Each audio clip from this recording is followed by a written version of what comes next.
Allez, des bons froids ces derniers jours, hein, jusqu'à moins 17 degrés la nuit. On a même réussi à geler le réseau d'eau du camion. Alors on a filé un peu plus au nord-ouest de la Norvège pour retrouver des températures un petit peu plus clémentes. On frôle les 0, moins 2 degrés et la conséquence, c'est qu'il neige aujourd'hui. Donc déneiger les panneaux solaires fait partie des petites corvées de la vie nomade, hein, de la vie sur les routes. Alors pourquoi les déneiger? Donc pour éviter l'accumulation de neige et que si ça gèle dessus, que ça soit vraiment compliqué à enlever, donc mieux vaut l'enlever au fur et à mesure. Là il y a juste à pousser et puis ça tombe. Donc là comme vous le voyez il neige pas mal, hein.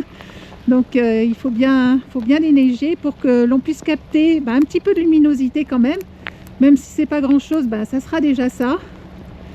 Et puis ça nous évite de démarrer le camion pour mettre en route le convertisseur qui lui donc recharge les batteries grâce aux batteries moteurs du camion. Voilà, c'est aussi notre petit circuit de secours au cas où. Mais voilà, c'est reparti encore pour la neige, donc ça sera une petite corvée à refaire d'ici quelques temps.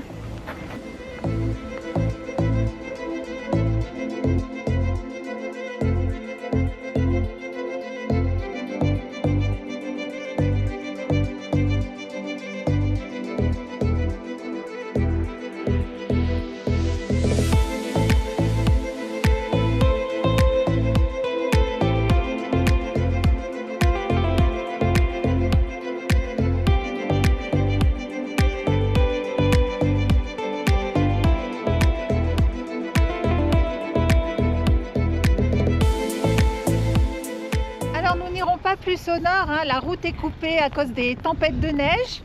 Donc on va prendre notre temps, on va rester quelques jours donc ici à Tromsø. Donc le but principal de ce voyage, c'est bien entendu l'observation des aurores boréales.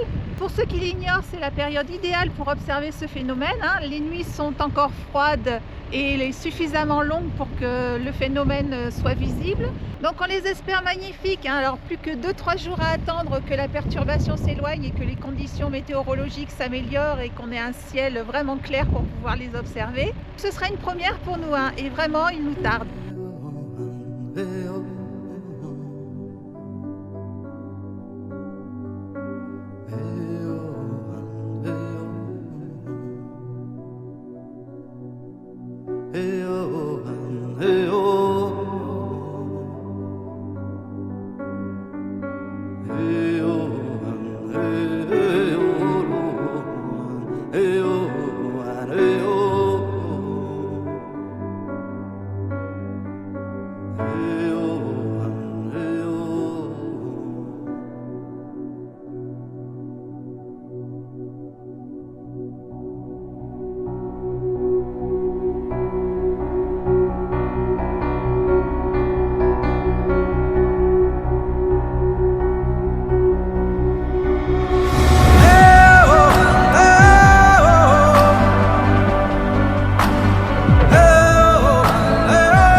c'est principalement pour elle que nous sommes venus en Norvège. Je veux bien sûr parler des aurores boréales.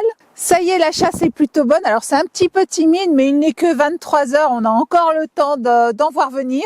Alors il n'est pas aussi simple qu'il y paraît d'en observer. Déjà, il faut que le ciel soit dégagé. Alors ce soir, c'est pas tout à fait le cas. Ça va se dégager normalement un peu plus tard dans la nuit.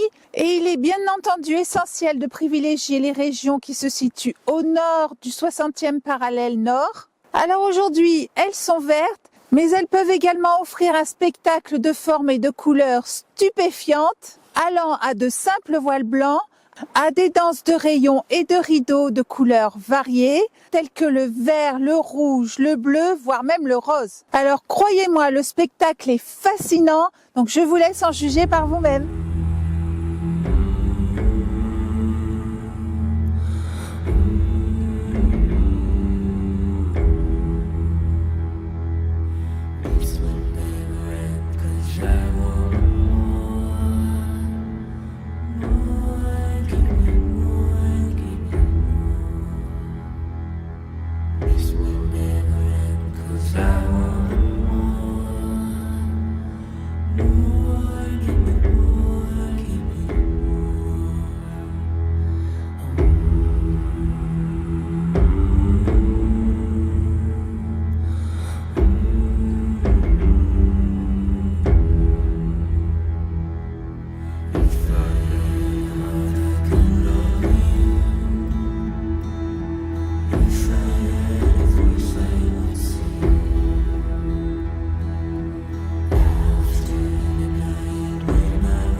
Alors une fois de plus, il a sacrément neigé ici, je ne sais pas si vous le voyez.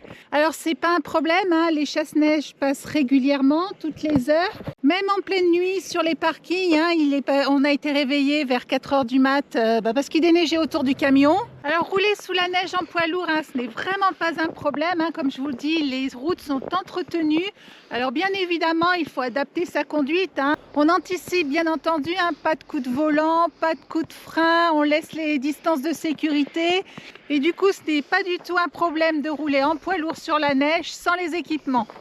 En parlant d'équipements, bien entendu, nous les possédons. Nous possédons les chaînes pour poids lourds. Elles sont très faciles à installer.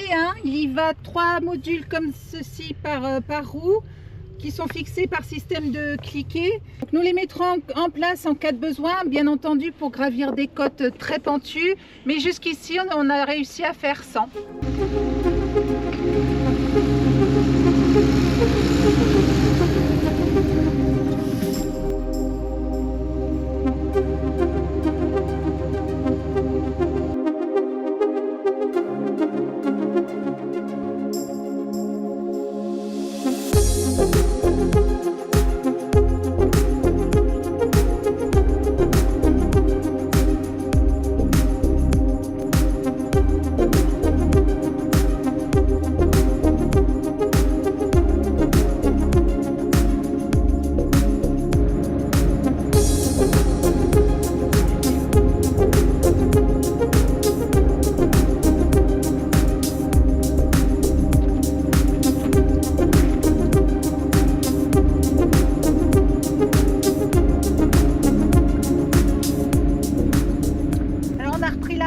Direction le sud, car comme vous le voyez, le temps est exécrable. On a une prévision sur 3 semaines avec le même temps, donc pour nous, autant dire que c'est pas possible. possible, hein. Donc tant pis pour les aurores boréales, hein. On souhaitait les peaufiner. Alors le peu qu'on a filmé, elles sont très très jolies, on ne repart pas déçus du tout. Donc ce qu'on fait maintenant, c'est qu'on redescend plus au sud, direction les Lofoten.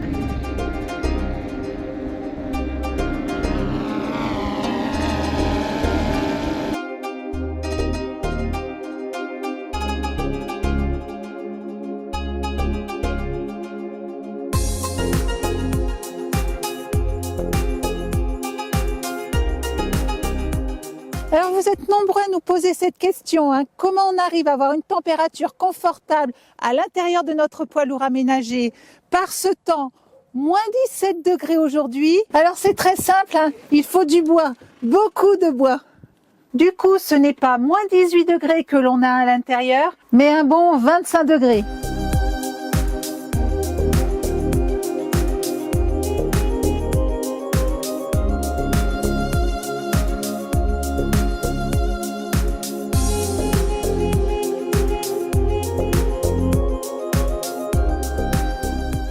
Donc c'est dans un séchoir à poissons que nous nous trouvons aujourd'hui. Le séchage en extérieur est la première méthode de conservation des aliments en extérieur en Norvège. Il s'agit de séchoirs à poissons traditionnels remplis de cabillaud ou de morue. Il s'agit du même poisson. Dans ces séchoirs, nous y retrouvons uniquement des têtes. Alors elles sont destinées au marché africain. Ils en sont, paraît-il, très friands.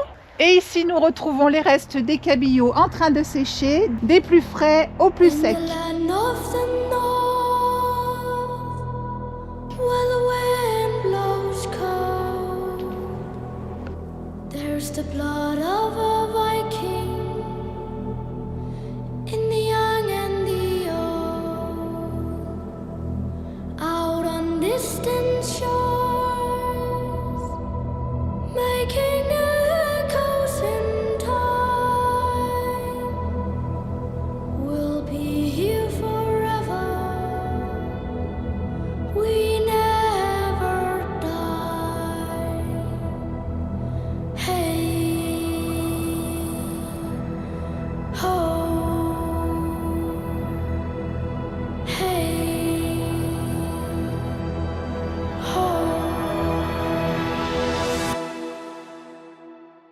In the land of the north, where the wind blows cold, there's the blood of a Viking in the young and the old. Out on distant shores, making echoes in time, we'll be here forever, we never die. Hey. In the land of the north, where the wind blows cold, there's the blood of a Viking in the young and the old. Out on distant shores, making echoes in time, we'll be here forever, we never die.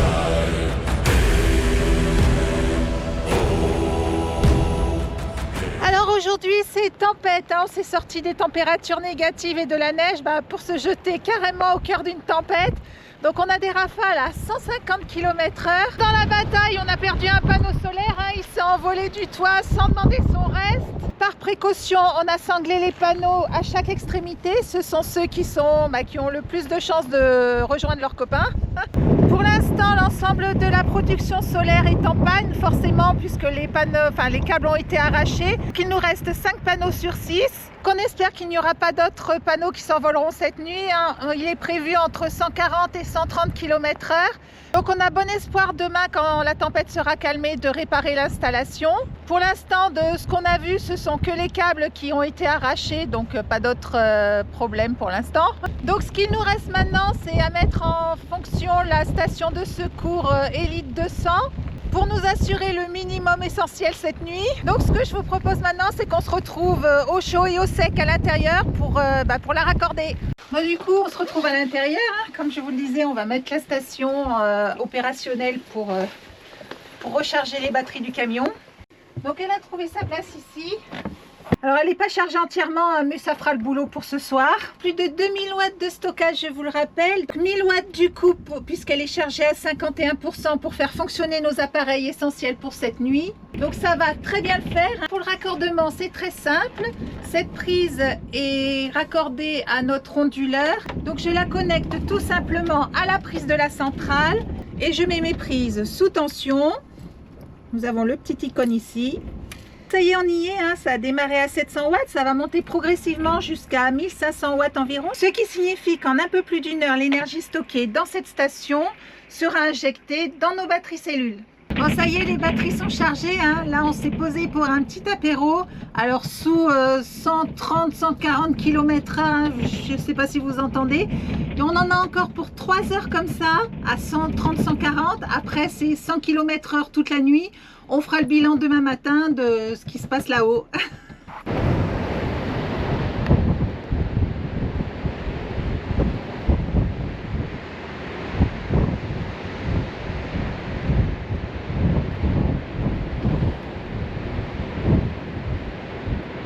Aujourd'hui, c'est l'heure du bilan.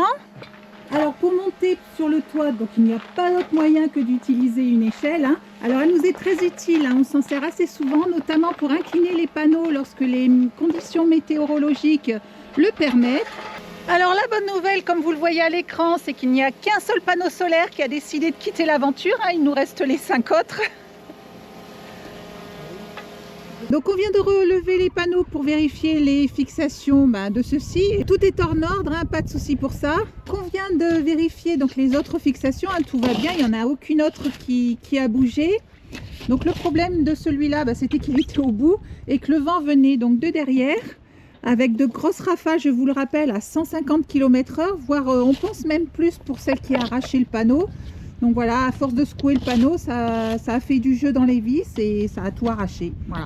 Donc on s'aperçoit ici que les charnières ont été arrachées quand le panneau s'est envolé. Et de l'autre côté, c'est d'ici qu'est survenu le problème, hein. Les rafales ont arraché les vis de la targette. Donc le panneau n'était plus tenu et du coup il s'est envolé. C'est un moindre mal, hein. Les câbles n'ont pas été arrachés des autres panneaux. Donc le système est monté en série, donc du coup on a 450 watts de production en moins, mais voilà, en raccordant ces deux fils là, le noir et le rouge ensemble, donc nous allons fermer le circuit et remettre en route la production. Voilà, aucun problème, tout va bien. Donc, comme je vous le disais, donc la puissance du vent a complètement plié la plaque d'immatriculation. Incroyable. Donc c'est vraiment incroyable. Là on fait une réparation pour pouvoir reprendre la route. Ouais, histoire de ne pas perdre le morceau. Ouais, c'est clair. On en a déjà assez perdu comme ça. Ouais. Donc en fait, cette tempête, on l'avait vu venir, hein, en voyage. Nous regardons toujours les prévisions météo pour préserver la machine. Donc voilà, c'est quelque chose que l'on fait quotidiennement. Alors on pensait s'être mis à l'abri derrière cette montagne puisque les prévisions nous indiquaient que le vent allait venir de l'ouest. Donc on s'était mis à l'abri là. Mais en fait, c'est venu de partout. En fait, c'était tourbillonnant. C'est venu du nord, du sud, de l'est, de l'ouest, en fait de partout. Donc voilà, pour nous, c'est une aventure. Ça fonctionne, hein, 256 watts, écoutez, ça fait le job, hein. Alors vu le temps, évidemment, on n'a pas des conditions exceptionnelles, mais ça produit quand même. Alors la leçon de l'histoire, c'est que même avec une installation de production solaire performante, nous ne sommes pas à l'abri d'une grosse panne. Et pour nous, donc, un système de stockage d'électricité de secours est indispensable. Vous l'avez vu, elle a parfaitement rempli son rôle. Alors bien entendu, hein, l'utilisation que l'on peut faire de cette centrale ne se limite pas seulement et uniquement à l'utilisation que nous en avons fait dans la vidéo. Alors elle est parfaitement adaptée au voyage et à nos modes de vie hors réseau, puisque nous la rechargeons uniquement via des panneaux solaires et qu'il nous est possible de raccorder n'importe quel équipement, même les plus sensibles, je pense notamment aux drones, aux caméras de pointe, via ces deux prises en 220 volts en façade, puisqu'elle délivre un courant pur sinus parfaitement adapté à ces équipements les plus exigeants. Et bien sûr, en rechargeant cette batterie via des panneaux solaires, j'accède à une énergie durable très économique et avec un impact positif sur la planète, et ça j'y suis très sensible. Alors elle a un impact positif sur la planète si je la recharge via les panneaux solaires, certes, mais elle est également respectueuse de l'environnement puisqu'elle est équipée de cellules LiFePO4 et contrairement aux idées reçues, elles sont intoxiques, non contaminantes et dépourvues de métaux de terres rares. Alors le vrai plus, c'est leur très longue durée de vie, hein, plus de 6000 cycles à 80% de décharge annoncés par Bluetti.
dans les îles Lofoten. Donc il s'agit d'un ensemble d'îles situées au nord-ouest de la Norvège, toujours au niveau du cercle polaire.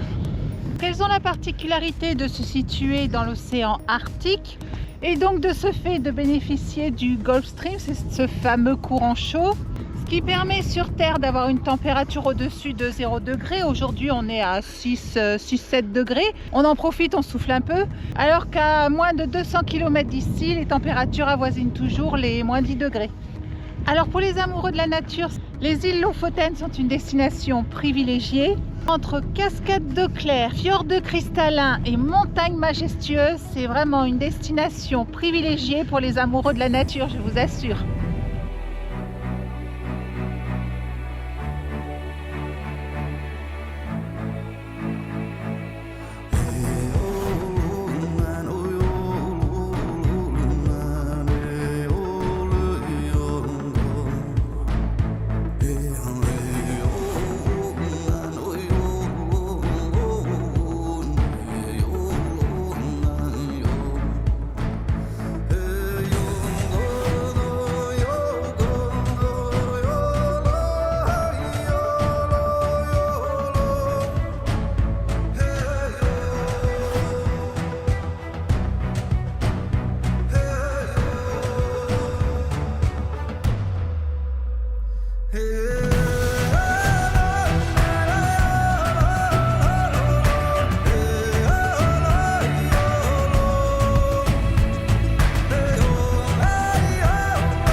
Hey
Alors changement de décor ce matin, on se retrouve au plus au sud de la Suède, sur les quais de la ville de Teleborg pour une traversée direction l'Allemagne. Voilà, c'est la fin de notre virée hivernale. Donc on se donne rendez-vous pour d'autres aventures estivales, hein. Donc j'espère que cette vidéo vous a plu. Nous, on a pris grand plaisir à la réaliser, hein. Les pays nordiques sont vraiment magnifiques. Et donc je vous dis à bientôt.